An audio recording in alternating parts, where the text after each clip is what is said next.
Hey, Trev, it's Trevor Gross from CUTigers.com.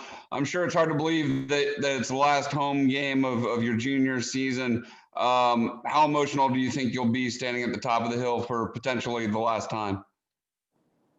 Yeah, I don't know. It's hard to anticipate kind of how I'll feel. I know there's going to be a lot of emotions.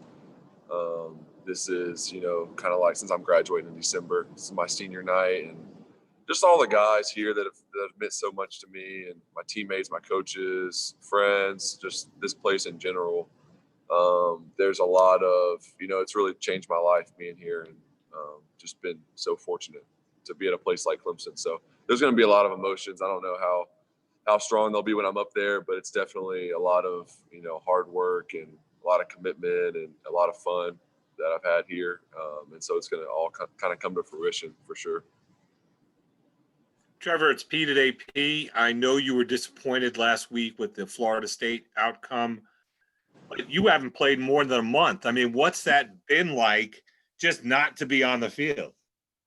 Yeah, I think that was for me the most disappointing thing was yeah, you're right. I hadn't played in a month, because missed Boston College, Notre Dame, open week, and then Florida State. And I'm just ready to go. I felt like I had a really good week of practice for the whole team, the whole offense for sure. Had a really good week of practice and preparation. We were ready to go. And then I felt like I was in a good spot. And then last minute, obviously the game got canceled. So that was for me just like frustrating because I wanted to be on the field. But there's going to be another week. Hopefully everything goes well this week. We'll get to play and a lot of football ahead. So, but yeah, that was definitely like, dang, it's been a month. It's going to be 5 weeks, on Saturday, that'll be like 5 weeks since I've played. So it's been a long time. Hey, Trevor, it's David. Are you going to take a few minutes at some point, during warm-ups, during the game, just to kind of look around the stadium and soak it all in, or will you just be in total game mode, when that time comes?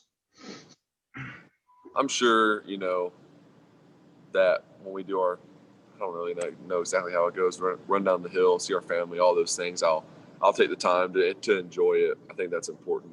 You don't get that back. So I'll definitely enjoy it, but I'll know when to, kind of shift my focus before the game. And obviously up until that point, warm up just like normal, try not to make it more than what it is, but I'll enjoy it in the moment for sure. Take it all in. Trevor, it's Chase Goodbread with NFL.com. I want to ask you a little bit about the very beginning of the Trevor Lawrence story. How old were you when you first picked up a football, and who was the first person to teach you how to throw it? I don't even remember. I know there's a picture of me, ironically, in a Tennessee jersey when I was a little baby holding the football. So that was, forever ago. But I started playing when I was 6. But I wanted to play when I was 5, but I couldn't. I wasn't old enough, so I played soccer for 1 year.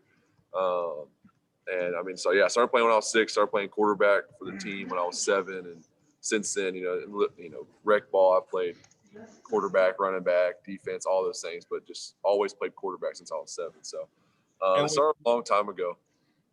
And was your first youth team playing for Dave Garros in the Cartersville Rec League, or was it before that? I played 1 year. I played offensive line my first year when I was 6. I guess I couldn't really do anything else. I was playing against 8-year-olds. It's like 8 and under, so 6 to 8. So I was like the smallest kid out there. But then after that, I think when I was 7, I played for Dave and the Bulldogs. Thanks, man. Yep. Trevor, this is Grace Rayner with The Athletic. Go ahead.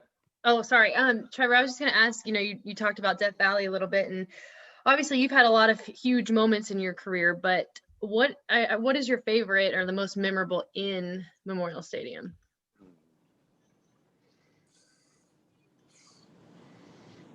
That's tough. I'm trying to think of all the games we played there. Probably.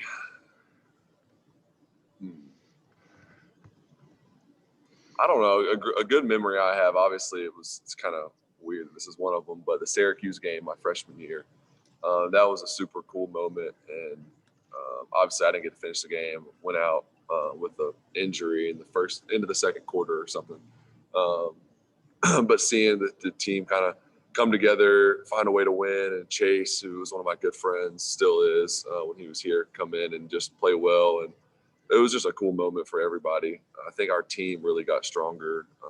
And obviously that year we finished really well, ended up winning the national championship. I think that was a really special moment in that season. And that was a cool moment to be a part of. Obviously I wish I was playing, but that's probably the main one in Death Valley that I think of. It's Trevor again. Speaking of those moments, Trev, I guess a lot of your games at home have been blowouts, but there have been a couple of scares like that Syracuse game, and also the game you were out against Boston College recently. How much pride do y'all take in that home winning streak? Obviously, the last team to beat y'all was Pittsburgh 4 years ago, and you have the longest active win streak, but less fans in the stands, less of a home field advantage this year, but y'all continue to win at home. Yeah, I mean, just winning in general is something we take a lot of pride in. So, it makes it that much sweeter when you have that streak at home. I mean, we're not sitting here counting the streak, though. We're just trying to focus on the next game, and no matter where we play, that's the goal, is to win. So, but it definitely is really cool, and it just speaks to the consistency of our program and how we treat every week, like it's the biggest game of the season. And that's just our mindset, and it's shown in how consistent we've been. Trevor, Brad from Clemson SI here. I don't know if I've ever really heard you talk about this, but it's Military Appreciation Day as well as Senior Day at Clemson. Do you have any military ties within your family? I really don't, actually. Not anyone that I know of, maybe a distant relative, but I really don't. But this game's always fun. I don't know how it'll be this year because with the stadium not being full capacity and soldiers, I'm not sure if we'll have military personnel there or not. But hopefully, that's always a super cool thing. Get to wear the purple, and those guys are all in the end zone and the stands. Get to see them and just honor them. So that's always fun. So hopefully we get a little bit to do something like that, but I'm not sure. Hey, Trevor, it's David again. Coach Sweeney has been very vocal about his displeasure with what happened Saturday. As players, do you like to see the fact that your coach has your back like that and maybe is even angrier than you are about what happened? How does that resonate with the players? We're all good over here. I think part of it is obviously there's a lot of backlash, everything going on in social media with all that stuff right now. But it's just, as a leader, Coach Sweeney is great at what he does, and we got his back through thick and thin, really, because he's shown us the kind of person he is on a consistent basis, and we believe in him first and foremost. And then it's just, you can't always have a poker face. People have emotions. You can't always just say things not really how you actually feel, but just that sounds good. So I think that's what you're seeing a little bit. And he's passionate about this game. He's passionate about his team. We work really hard. Obviously, Florida State, all these other teams work really hard too. I'm not taking anything away from anybody, but he understands, he knows the work that we put in as coaches, as players. So I think that's a lot of that has a play in it for sure. So, but yeah, we got his back. We're not, we're all together over here. So. Trevor, Pittsburgh can really get after the quarterback. They lead the nation in sacks. When you go against a front like that, does it affect your internal clock going into the game, or do you just have to trust your offensive line and not worry about that until it becomes an issue? Oh, yeah. That's something that you got to think of a little bit when you're preparing, and you just know that, you got to look at why they lead the country in TFLs and sacks, or close to it anyways. It's because they're just disciplined. Their ends are really good players. Interior guys are really good, quick. They're just disciplined. They're not losing contain. They contain really well. So as a quarterback, you just got to realize that the pocket's probably going to be a little bit smaller.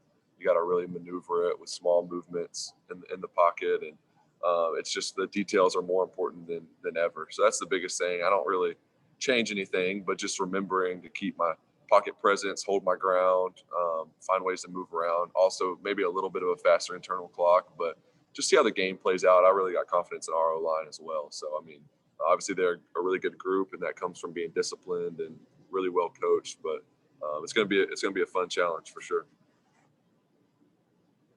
Trevor, Brad from Clemson SI again. You mentioned earlier about the long layoff. Do you do anything differently to sort of get yourself going in this game? Do you kind of hope maybe they call some short passes or something to get you in a rhythm early? Or do you feel like you can just go out there and just pick up where you left off?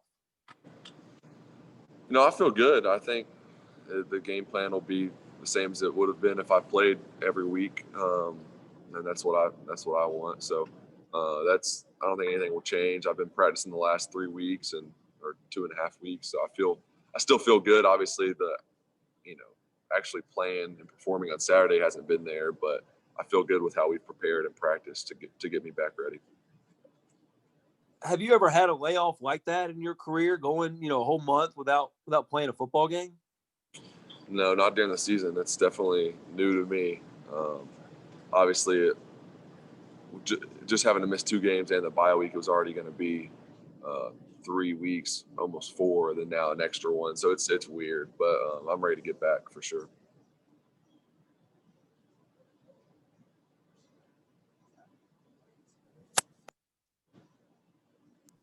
Any other questions for Trevor? Hey, this is David again. I've kind of asked you this before, but Coach Sweeney was talking about, and I apologize, Eli's not happy behind me, but Coach Sweeney was talking about why wouldn't you try to stop Travis Etienne, as good as he is, and teams loading the box. As good a quarterback as you are, does that ever surprise you to see 8 or 9 guys, 9 hats in the box, knowing how good you are, knowing how good your receivers are? I mean, I think that's the hardest part of the game is figuring out what you want to sell out to. I mean, you gotta pick one. If you try to play in between, you can get burnt by both. If you want to play the run, you can get burnt by the pass. If you want to play the pass, you can get burnt by the run. I mean, it goes either way. You got to find something that you're good at, what fits your defense, and something that you feels like gives you the best chance to win. And honestly, it makes sense if you think about the chance of error in the passing game is way higher than the run game. If you just put 2 high safeties all the time, drop everybody in zone, there's a good chance that Travis is just going to run all over you because he takes the ball, finds it. I mean, that's just what he does. But in the passing game, it's a lot harder to be super consistent, every throw accurate, catching every ball, catching every contested ball, all those things. There's a lot more room for error. So I think that's what you see in a lot of teams. And, I think it's smart. It's something that, we have to just be sharper on our details and really execute well. And finding a way to work around all that has been something that's been, cool and a little bit challenging. So it's been something that we're getting better at, I think. But like I said, I mean, I get it. If you're a defense, you'd rather try to stop number 9 than just, make it easy on us. So. Do you ever see somebody follow the motion man and you've got one-on-one coverage on the outside and think, yeah, this is exactly what I want right here. I want Amari one-on-one. I want Cornell one-on-one. Does your pulse quicken a little bit when you see that, knowing what kind of, opportunity you have? Yeah, obviously, I mean, we practice stuff during the week and trying to get certain looks, and coaches have done a really good job of giving me options when that doesn't happen because, as we all know, you get in the game and it's not always what you think it's going to be. Teams make adjustments, they change things, especially teams when they play us, they'll do things a little bit different. So all those things, you just have to be ready for what if they don't do what you expect them to do. But when they do, it's even, it's that much better because that's what you've been practicing. So that's always a lot of fun when you get a look and it's what you want. We have time for one more question.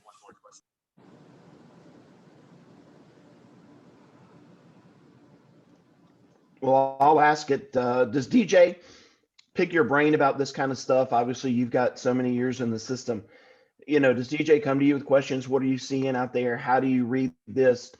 What are you looking at? And is he a good student of the game? For sure. And I mean, he has a natural knack for the game. He sees things differently than I do, which is good for me too. I mean, some of the things that he's done and he's kind of asked about or suggested is stuff I've learned from him. Like, oh, that's a pretty good way to look at it. So I think as quarterbacks, you have just a respect for one another and what, but obviously I have more experience here in college than he does. So, and he's really, I mean, he asked me a lot of questions, and my big thing is for me, for DJ, for the whole room is trying to, me and Coach Streeter, like, how can we simplify everything?